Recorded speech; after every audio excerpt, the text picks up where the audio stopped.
Berikut adalah biografi Joni Andrean, seorang pengusaha asal Indonesia. Nama Joni Andrean sudah terkenal sebagai penata rambut terkemuka di Indonesia, dan salonnya, yaitu Joni Andrean Salon, menjadi salah satu salon terbesar di Indonesia yang memiliki banyak cabang.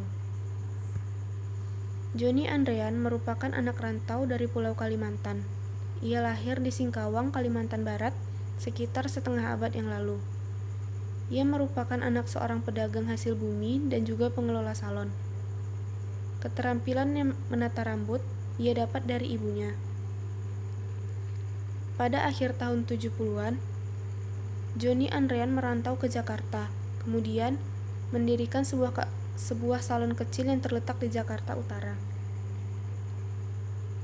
Karena kepandaiannya dalam menata rambut dan keramahannya terhadap pelanggan, lambat laun membuat usaha Joni Andrean berkembang dengan pesat. 2 tahun berselang, ia membuka cabang salonnya di Bilangan Mangga Besar, kemudian salon ketiganya ia buka di kawasan Wahid Hasyim, dan setelah itu di wilayah Kebayoran Baru. Joni Andrean juga mendirikan Joni Andrean School and Training, sebuah sekolah hairstylist yang kemudian lulusan sekolah ini akan ditempatkan di salon-salon Joni Andrean, sehingga menurut Joni Andrean ia bisa mendapatkan karyawan salon yang berkompeten dan juga loyal kepada perusahaan.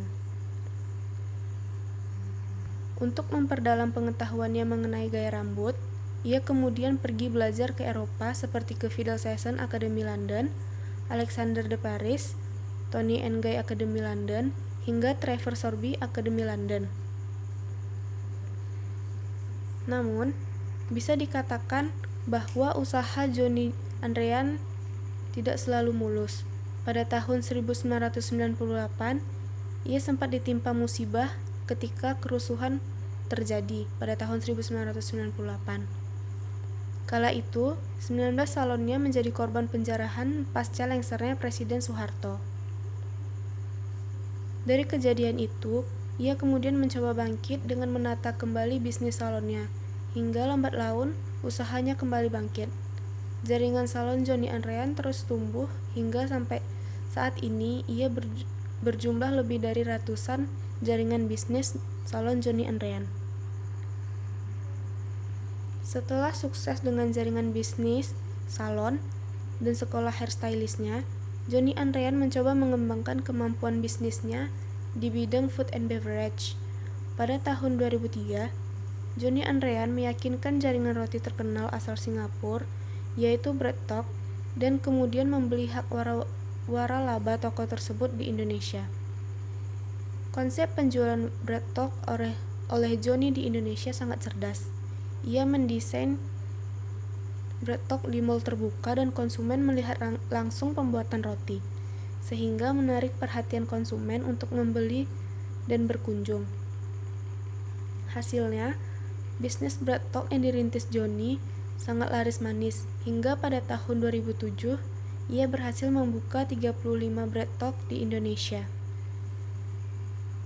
Tak hanya di situ, lagi-lagi Joni membuka satu bisnis lain di industri beverage.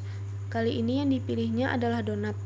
Ide ini lahir dari hobinya yang sering traveling ke luar negeri. Awalnya, ia hendak menggunakan konsep yang sama dengan BreadTalk, yakni membeli hak waralaba dari luar negeri.